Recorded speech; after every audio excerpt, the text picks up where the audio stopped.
coup, vous parlez beaucoup de Capucine. Oui. Donc, j'aimerais vous demander, à vous, Capucine, qu'en pensez-vous de l'histoire d'Ava? Vous êtes très impliquée dans cette histoire, vous la connaissez sur le bout de vos doigts.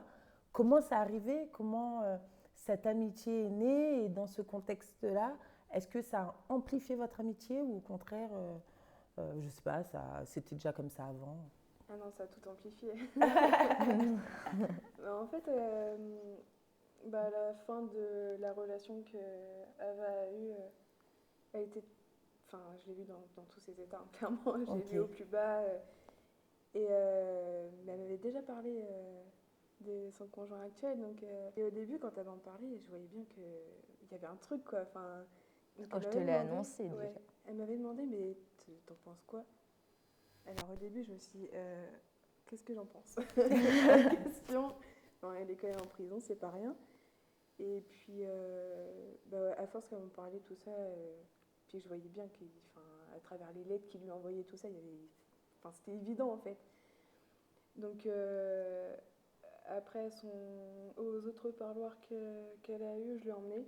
Puis après, je l'attendais dans la voiture le temps qu'elle le voie, et puis après, on repartait. Sachant qu'elle attendait très longtemps parce qu'il faut savoir qu'un parloir, il faut arriver 40 minutes avant que le parloir commence. Pourquoi? Waouh, l'organisation. C'est comme ça. C'est comme ça. Le temps que nous, on donne nos cartes d'identité aux surveillants, quand on passe tous au portique, les fouilles, les machins, après on doit passer d'un bâtiment à un autre.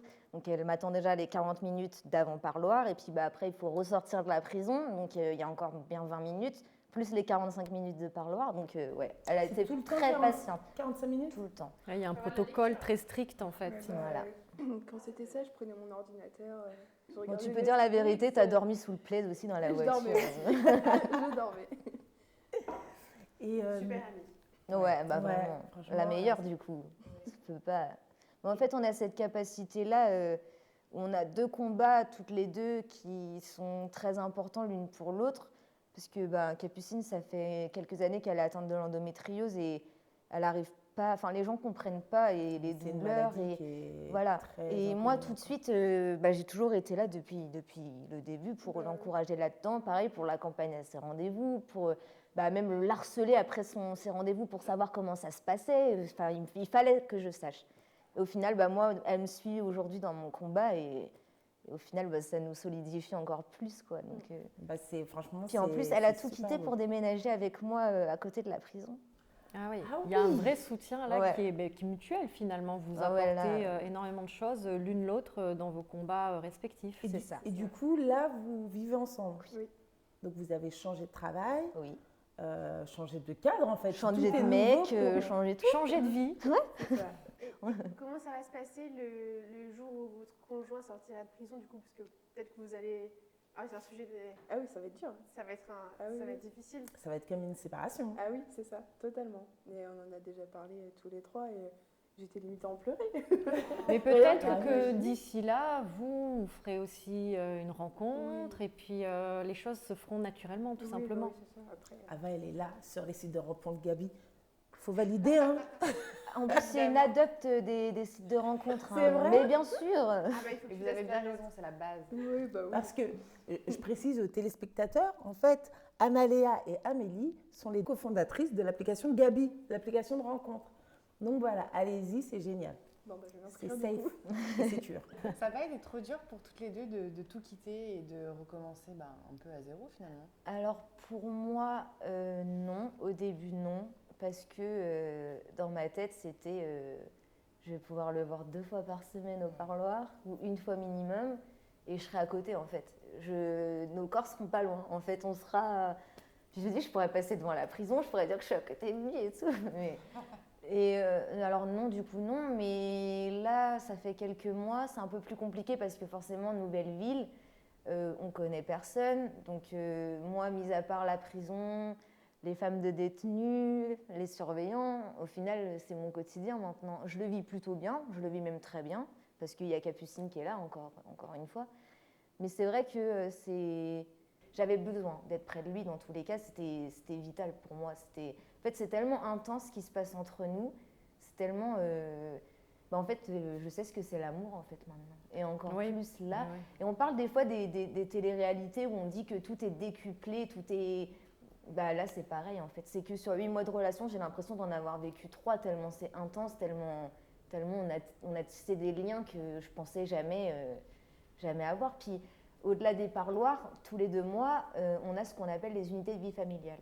Donc c'est des appartements qui sont dans la prison. Une fois par mois ? Une fois tous les 2 mois, pardon. Alors, on va pas spoiler parce qu'avant ça, on va faire le jeu. T'en penses quoi?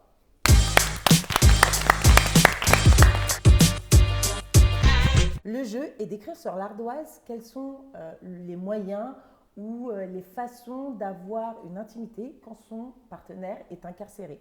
Vous aussi, téléspectateurs, dites-nous, réfléchissez à quels sont ces moyens pour développer une intimité quand son partenaire est en prison. On va commencer par vous, Amélie. Alors, en prison, du coup, j'imagine peu d'intimité.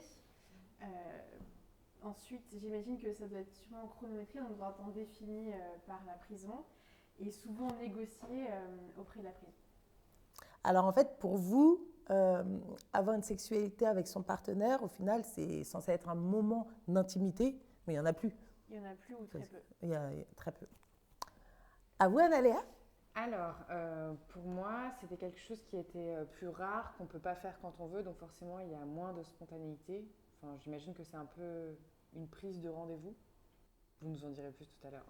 Programmé, en fait. Oui, voilà, je dis des choses, mais je ne sais pas si c'est vrai. Sous surveillance, et là, je pense, comme Amélie, au chronomètre, et on sait qu'il y a des personnes à côté qui, entre guillemets, attendent. Pareil, je ne sais pas si c'est vrai. Donc, j'imagine que pour la notion de lâcher prise, c'est un peu plus compliqué. Et enfin, c'est dans une chambre spécialement dédiée à ça.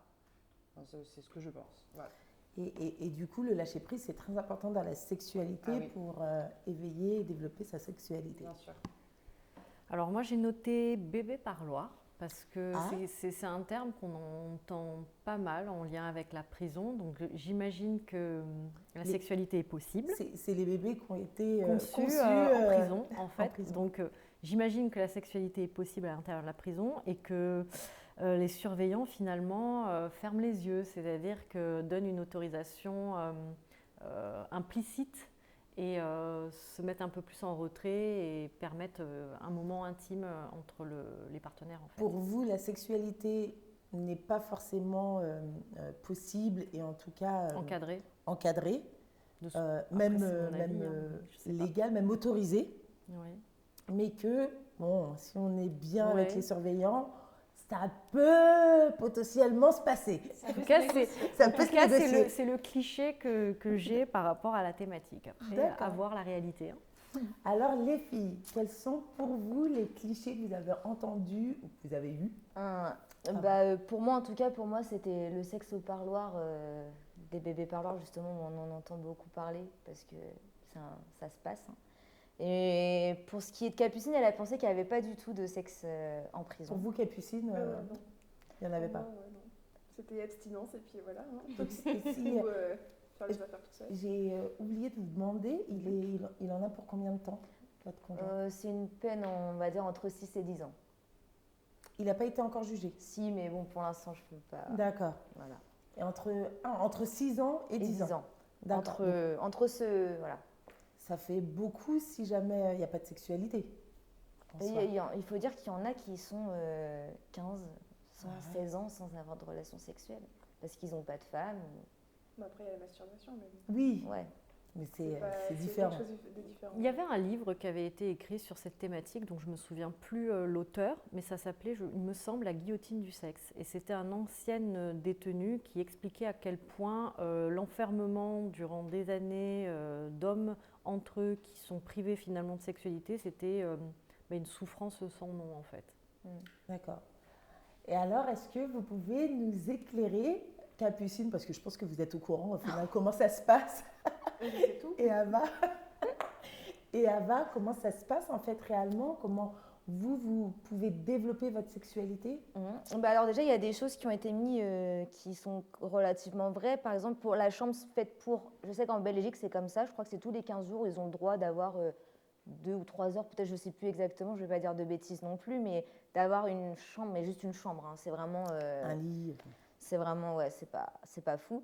Mais sinon, pour les bébés parloirs, oui, il y en a beaucoup. Même moi, je vois autour, quand je vais au parloir, il y a beaucoup de jeunes enfants, il y a beaucoup de femmes enceintes. Mais en tout cas, là où mon chéri est incarcéré, parce qu'il faut savoir que du coup, en France, il y a 20% des prisons qui sont équipées donc justement d'unités de vie familiale, donc les UVF.